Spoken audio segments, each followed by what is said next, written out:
For the not Lionel, what am I thinking?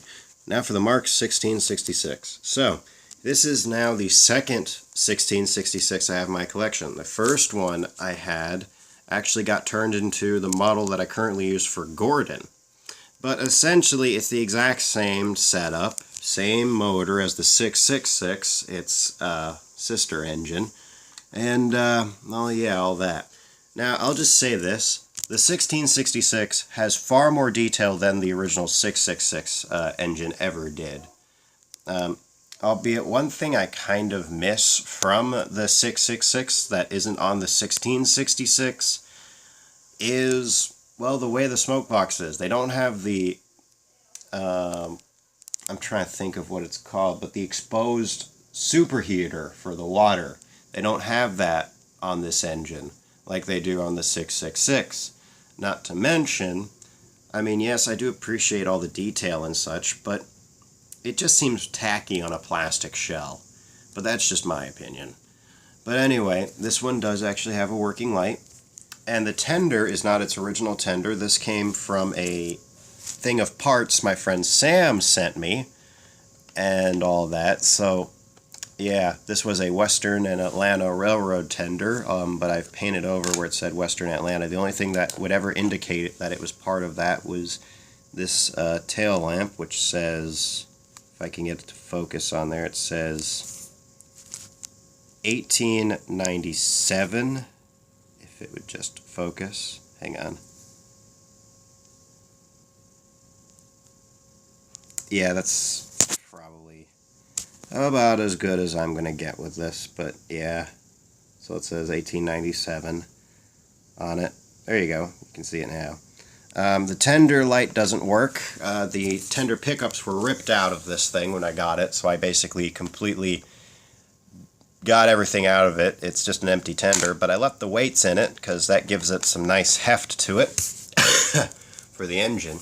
What I really want to do in future is I want to try and find a 1666 body shell and put a wind-up mechanism in it, because that would be a lot easier to modify because it's plastic and not metal. Not to mention, I think that would also be pretty good considering most of the Marx razor gear motor, or motors I should say, are geared for lightweight plastic engines and not the heavy die-cast locomotives. Albeit, I would add some traction tires, because this is a pretty big shell. But anyway, let's get it hooked up to a train and have it start running.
So yeah, that was the Marx 1666 with a Lionel tender.